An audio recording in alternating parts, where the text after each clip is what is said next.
was a fun time, man. People are asking me questions about ghosts. What about ghosts?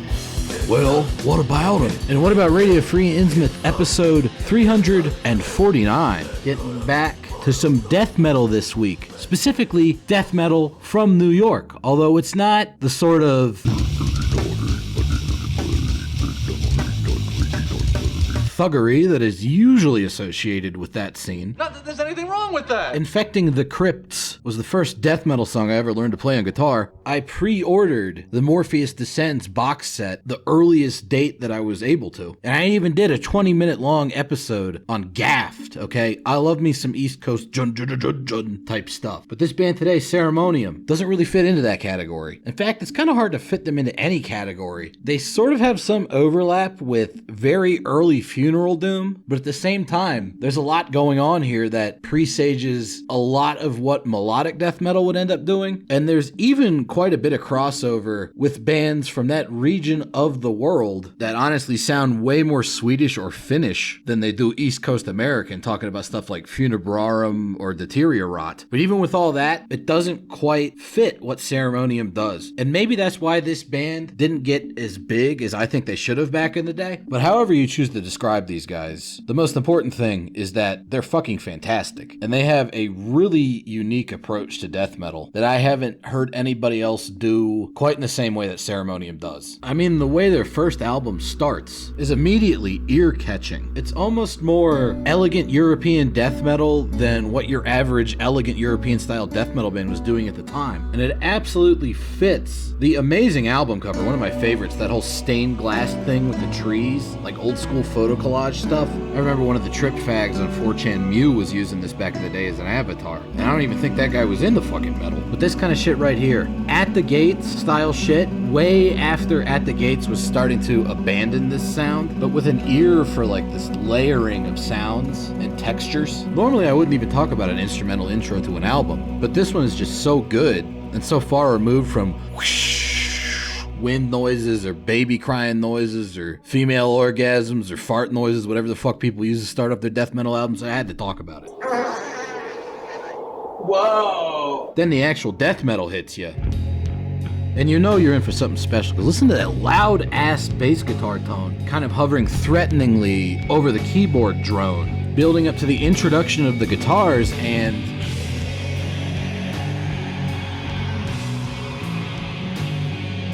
you get this melancholic, cyclical, kind of looping melody. Very, very European death metal sound. And once the melody goes away, you can see why I might say this has a lot of commonalities with early funeral doom. Because your average death metal band isn't going to play around with texture and more structurally complex, slow drum parts the way Ceremonium's doing here. It almost approaches early skepticism at some points in that regard.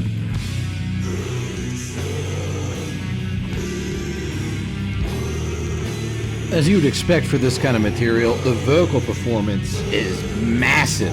Just real brutal shit. Speaking of which, this is most assuredly not a purely funeral doom album or even a purely melodic death metal album. Quite a lot of the meteor moments on this release bring to mind the best of bands like Bolt Thrower and other heavier, more intense ends of the metal spectrum than you would usually expect for such a progressive melodic sort of album. Also, as previously mentioned, I love the drumming. The songs tend to be on the longer side, but they earn their length not by being slow, doomy death metal, but by having just a whole bunch of different sections, almost chasm-like in that regard, and a whole lot of atmosphere. And just interesting songwriting choices. Like right here, you get this Alex Hernandez from Immolation-style tribal beat going on underneath almost early Rotting Christ style synth work. It's a decidedly unique sound, both in terms of its progressive melodicness and during the more straight ahead death metal parts. Like this section of riffs right here, that ain't melodic death metal, okay? That's straight up East Coast death metal of a certain sort. Honestly, rather incantation adjacent in its own way, while still maintaining that sense of consonant melody that this band is so fond of. In fact, this band itself is rather incantation adjacent. You've had multiple members of this band doing live work for Incantation in the past, and in fact, Craig Pillard of Incantation vocal fame Also the guy behind Disma played bass in Ceremonium for a bit at one point. What I'm saying is if you like incantation, you're probably gonna dig this. I guarantee it. Because it takes a lot of influence from that incantation stuff and spins it off in a very new and unique sort of direction. Utilizing all those clean guitars, a much more consonant yet still foreboding sense of melody, and of course, their utilization of keyboard without sacrificing the brutality of the music at all. I mean, this more blast beat heavy part coming up right around here. Who else was doing death metal like this in 1995? I mean, that's just really cool, interesting shit. In a time when a lot of people thought death metal was kind of winding down, you got bands like Ceremonium saying, I don't think so. I fixed. you know, genres are only as dead as you decide that they are as a musician. And these guys were particularly lively in their day. Also, did I mention how cool the fucking drumming on this album is? Out fucking standing stuff. And this sense of quality would continue into their second album, which came out 5 years later, aptly titled No Longer Silent, because they're putting the new album out. This one made the rather unusual, at least for the year 2000, choice of including a cover of Darkthrone's Cromlech off of their first and only death metal album, Soulside Journey, which in the year 2000 to 1999, whatever, people weren't really that into. Nowadays, it seems like I got all these goofballs out here telling me Darkthrone's only good album is Soulside Journey, which I gotta say, if you hear or you put on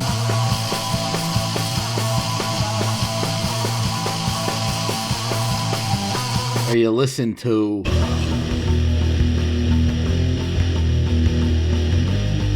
or hell, even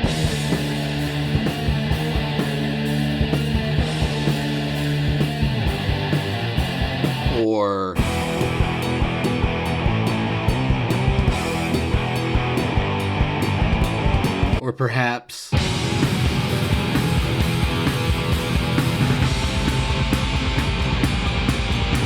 and you're gonna tell me that every Darkthrone album after Soulside Journey is garbage? You're either trying way too fucking hard or you're just like the biggest fucking bozo out there. God damn, I hate it when death metal people try to talk about black metal. Bunch of cocksucking fat. 근데 솔직히 어느 정도 맞는 것 같긴 해요. Yeah, you're right. Sorry, getting a little off track there. Point is, these guys covered a song off of Darkthrone's Soulside Journey, and that actually says a whole lot about where their music was at this point. Because if there's one thing you know about Soulside Journey, it's that the riffs are really, really long and complicated. And if there's two things you know, it's that the drumming on that album has this real weird rolling, kind of constantly unfolding feel to it.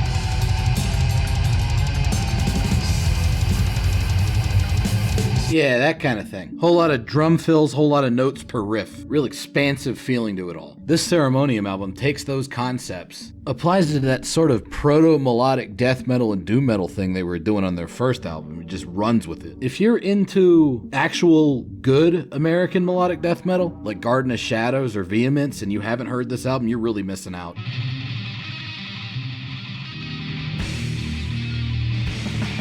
I mean, bro, you hearing that riff? That's quality shit. And as mentioned earlier, the drumming fits it perfectly. Way more complex than the standard sort of beats you would usually lay down under a riff like this. But what really sticks out to me in my assessment of this album is the quality of the counterpoint riffs. Like this thrashy bit here kind of bouncing off of that intro riff in a really interesting sort of way. Or this transition riff, harmonies for the follow-up. It's almost got this weird folk music character to it without getting too corny, and then it goes into this real heavy fucking counterpoint riff. So many bands would kill to write even just one of these riffs, and they're all laid end to end. But more than that, they're all fluent with each other. They're all based off of that initial sweeping melody. As with the prior album, the songs tend to be a bit longer in runtime, and again, they earn that by the virtue of the fact they've got all these different complicated sections interacting with each other. They gotta give the ideas adequate breathing space. Like this cool waltzy bit right here, or this more texture-based section going on right now, utilizing some rather interesting colorations to the chords. Again, somewhat Funeral Doom adjacent in its emphasis on texture, but it's never really doomy or depressive enough to be properly called Funeral Doom. In fact, it's often rather triumphant sounding, such as right here with the resurgence of a more blistering melody from earlier in the song. this time with almost kind of a thrashy 1-2 drum beat going on underneath it. From there it shifts into another kind of waltzy, folky, transitionary bit, before then smacking the listener in the face with pure melodic death metal goodness. A potent sense of groove to everything. I almost feel like this sort of section is what a lot of the more melodic Swedish death metal influenced metalcore bands from the early 2000s were shooting for, but they were too busy being posers to do it properly, like Ceremonium does it here. I mean, it is just good fucking shit. I don't know how you can be into death metal and not be into this. Fuck off, hipsterella. So that song, that was the title track and the opener for the album, and it's probably my favorite song on the album. And it was generally a lot faster than what you might expect given Ceremonium's rather doomy first album. They don't completely abandon that doom metal sound for the rest of the album. In fact, as the album goes on, they start mixing in more and more of that kind of slow-paced gloom and doom, which interacts with the more energetic melodic death metal stuff in a pretty interesting way. See? Check it out right there. Fucking doom metal. I told you it was gonna happen. What'd you think I was gonna lie to you? Say there was doom metal on the album, there wasn't any doom metal on the album?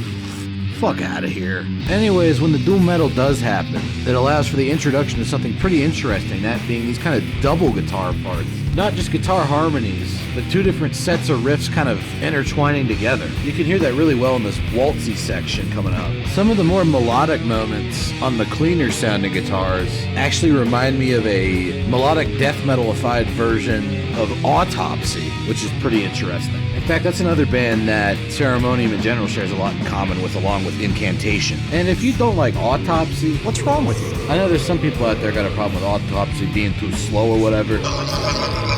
Major League L take. Autopsy shows that slow death metal doesn't have to be boring, much in the way that Ceremonium does. Like with this weird, almost proggy bit going on here. Absolutely mangled sounding riff. Just all bent up and demented sounding. And then this melodic riff they put over the top of everything. Fantastic. This whole album's fantastic. Definitely a highlight of late 90s, early 2000s death metal. Another such highlight can be found in the follow-up to this release, that being their 2001 promo tape. Now, I know a lot of people, even people that are into Ceremonium, probably aren't familiar with this. I only know about it because it was on disc 2 of the 2-CD discography reissue that Weird Truth Productions put out called Dreams We Have Written. Weird Truth, if you don't know them, are a pretty cool little Japanese label that put out a lot of good stuff like Cauldron Black Ram, Mournful Congregation, Thronium, and I think those 2-CD reissues of the older Cenotaph albums, maybe they didn't do those. I might have just got them from Weird Truth's web store. I don't fucking know. Whatever. Surely you can do better than that. Point is, the 2001 promo tape from Ceremonium is fucking awesome, and it's way too good to just exist as bonus tracks on a compilation from 2012 that maybe like 500 people own.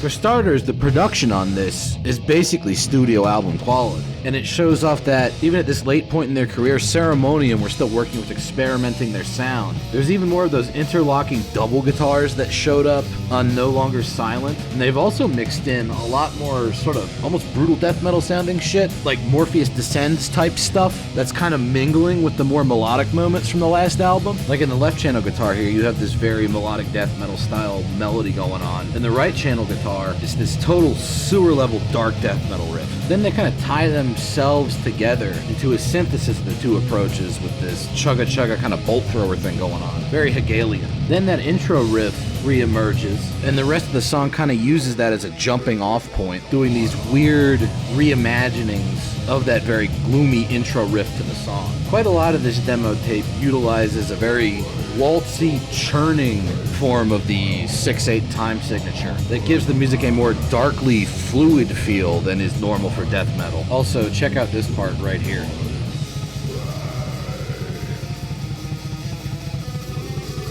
I don't know, I just thought that part was cool. I think this whole promo tape is super fucking cool. What I don't think is cool is that Ceremonium broke up after this demo tape. Oh yeah, that was cool. No, that sucked. Apparently one of the guitarists, Brandon, was having issues with cancer at the time. The silver lining to this sad state of affairs, however, is that the other guitarist, Thomas, actually started a new band called Theot that plays a slightly different style of death metal that nonetheless preserves the really interesting songwriting that was going on inside Ceremonium. I actually bought the Theot demo new from Dark Descent right around when it came out, and I was like, That's what's up. because this was right around when the whole retro death revival movement was starting to shit itself, and it was cool to hear a band that had a new and interesting take on death metal. You can hear right now, it's definitely a whole lot more brutal and even a bit thrashier than old Ceremonium stuff, but it still maintains that twisted sense of melody. It just reinterprets that in a new, more percussive format. Also, the vocalist is the dude from Cerebral Hemorrhage, which is cool as shit. But just listen to this riff set right here. It's almost like Thomas is going back to the roots of death metal, very possessed, even a bit of 80s Chuck Schuldiner, but with that Ceremonium melodic sense kind of creeping around in the background. But then the follow-up set of riffs is probably the most East Coast chugga-chugga death metal that Thomas has ever done. Surprisingly technical too, but more than anything, just very heavy on those thrashy grooves. And then this part happens. And it turns into the kind of stuff that Morbid Angel should be doing nowadays. Again, super 80s death metal sounding, but with this weird bendiness to it. Unfortunately, it looks like Theot is also on hold at the moment, but I'm going to keep my ears perked up for anything new coming from these guys, because I really like the one demo of theirs that I do own. But more than that, you, the listener, should check out some Theot, and definitely get you some Ceremonium, because as I've hopefully demonstrated over the course of this episode, they were one of the best death metal bands from the United States from a time when death metal was kind of dying out. Hopefully you agree with me, but even if you didn't, thanks for listening or watching or whatever you did, and I'll see you next time. Come on, let's go. Out. I got friends here, man. Let me call my man Carlo. I see you here again. I'm gonna crack your head.